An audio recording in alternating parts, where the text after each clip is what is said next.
Halo sahabat Selasanti, selamat datang kembali di channel Selasanti.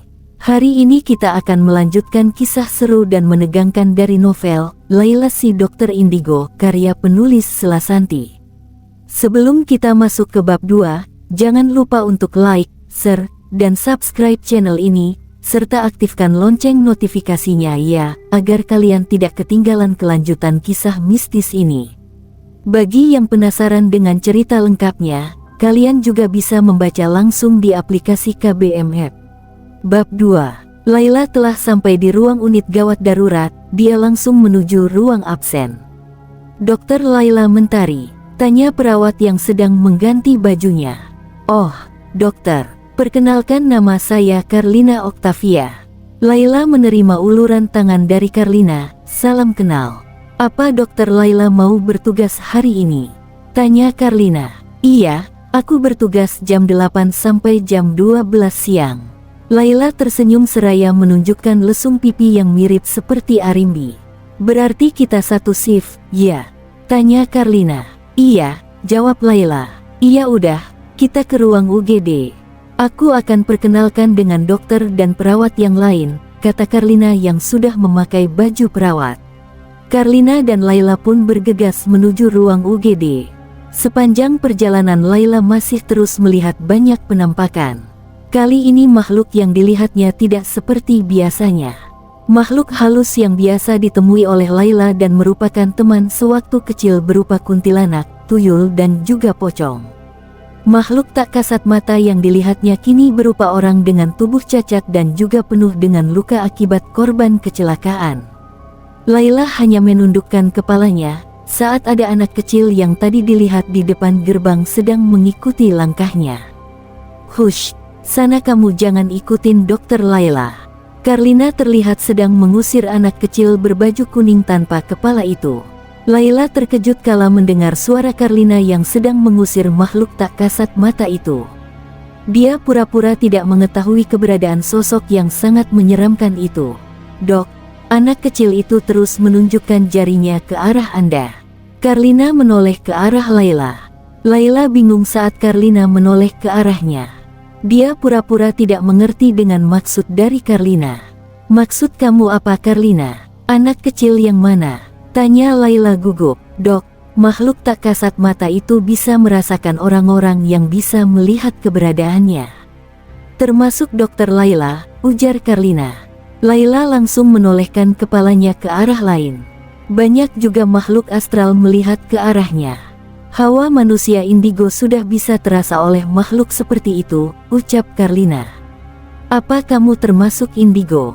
Tanya Layla seraya menyipitkan matanya menatap Carlina. Bisa dibilang seperti itu, jawab Carlina sembari tersenyum simpul. Apa kamu gak risih melihat keadaan mereka yang gak normal kayak dia? Tanya Layla seraya melihat ke arah anak kecil tanpa kepala itu.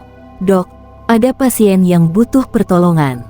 Tiba-tiba saja datang seorang perawat laki-laki membawa brangkar yang masih kosong. Baik, kata Layla yang langsung mengikuti perawat laki-laki itu menuju pintu keluar. Tanpa memperhatikan banyak makhluk menyeramkan, Layla menjalankan tugas dengan profesional. Datang ambulan dengan pasien di dalamnya seorang perempuan yang sedang terluka parah di bagian pelipisnya. Tolong ibu saya, dok, kata seorang laki-laki yang duduk di sebelah perempuan paruh baya itu. Layla terkesimanya dengan ketampanan laki-laki yang duduk di sebelah perempuan yang sedang terluka parah itu. Baik, jawab Layla. Baik, tanya perawat laki-laki di sebelahnya melihat Layla yang berbicara sendirian. Layla segera membawa perempuan paruh baya itu masuk ke dalam ruang UGD. Laki-laki tampan yang berada di dalam mobil ambulans itu pun turun dan mengikuti Layla yang sedang mendorong brangkar. Sepanjang perjalanan laki-laki itu terus memohon kepada Layla agar dapat menyembuhkan ibunya. Si perawat laki-laki yang sedang mendorong brangkar kebingungan melihat sikap Layla yang terus berbicara sendirian. Tetapi hal itu tidak diambil pusing olehnya. Karena kini ada pasien yang harus diurus. Ibu kamu kenapa? Tanya Layla. Aku dan ibu akan pergi ke hotel untuk menghadiri acara lamaran pernikahan. Saat di tengah jalan, tiba-tiba mobilku mengalami remblong. Alhasil kami mengalami kecelakaan, kata laki-laki berwajah tampan yang kini berdiri di sebelah Laila. Dengan cekatan Laila membersihkan darah di bagian pelipis perempuan paruh baya yang kini dalam kondisi kritis. Tak henti-henti laki-laki tampan itu meminta tolong pada Laila agar dapat menyelamatkan ibunya. Kebingungan masih menyelimuti perawat laki-laki yang sedang membantu pekerjaan Laila. 1 jam sampai dengan 3 jam Laila bergelut menyelamatkan perempuan paruh baya yang sudah berjuang dari mautnya. Tanpa memperhatikan laki-laki tampan itu yang sebenarnya tidak boleh masuk ke dalam kamar operasi. Usai menyelesaikan tugasnya, Laila baru tersadar jika laki-laki itu sebenarnya tidak boleh masuk kamar operasi. Karena sejak tadi laki-laki tampan selalu saja mengganggunya di ruang operasi. "Hei!" panggil Laila mencari keberadaan laki-laki yang sejak tadi berbicara dengannya. Laila menoleh ke kanan dan kiri mencari keberadaan laki-laki tampan itu. "Dok, Anda manggil siapa?" tanya seorang perawat laki-laki yang sedari tadi bingung melihat tingkah Laila yang berbicara sendiri. Laila baru menyadari jika seseorang yang tadi berbicara kepadanya itu adalah makhluk astral. "Oh, tidak ada. Lupakan saja," kata Laila seraya menggelengkan kepalanya. Seharusnya Laila menyadari dari awal jika pria tampan yang selalu mengikutinya sejak tadi itu adalah makhluk gaib. Tapi karena kondisi sedang panik, maka Laila pun menanggapi keluhan makhluk tak kasat mata itu. Setelah pasien telah diselamatkan oleh Laila, dia pun membersihkan diri lalu keluar dari ruang UGD. "Dokter, apa aku boleh bertanya?" tanya perawat laki-laki yang bernama Raffi. Raffi sejak tadi memperhatikan Laila berbicara sendiri sejak kedatangan pasien kecelakaan lalu lintas di jalan tol. "Iya, kamu mau nanya apa?"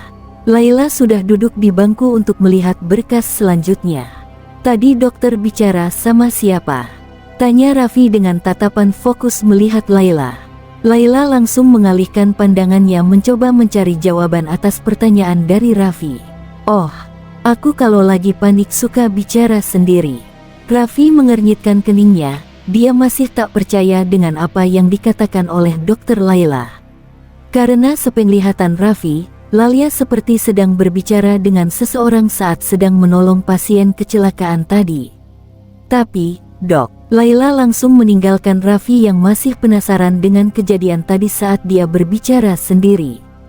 "Kenapa aku harus berbicara sama hantu, sih?" gumam Laila seraya berjalan tergesa-gesa menuju toilet. Saat akan berbelok melewati tangga darurat, Laila kembali dikejutkan dengan kehadiran laki-laki tampan yang sejak tadi mengganggunya ketika di ruang operasi. Eits! Langkah kedua kaki Laila langsung terhenti. Jadi kamu itu hantu ya?" gumam Laila sembari berjalan ke arah pemuda tampan dengan memakai kemeja putih dan celana hitam. "Iya," jawabnya dengan wajah bersedih. "Terima kasih kau telah menyelamatkan ibuku," katanya. "Tapi kau telah membuatku dalam masalah," ujar Laila memicingkan matanya. "Maaf, karena aku sangat panik dan berharap ibuku sembuh. Lagi pula kenapa hanya kamu yang bisa melihat wujudku?" tanyanya bingung. "Jangan pernah mendekati aku, dan segera pergi." Laila pun langsung bergegas pergi meninggalkan hantu pemuda tampan itu. Bersambung. Wah, semakin seru dan menegangkan ya kehidupan Dokter Laila. Bagaimana kelanjutan nasib Laila di rumah sakit itu? Apakah hantu pemuda tampan itu akan terus mengikutinya? Nantikan kelanjutan bab 3 hanya di channel Selasanti. Terima kasih sudah menonton video ini sampai selesai. Sampai jumpa di video berikutnya. Dadah.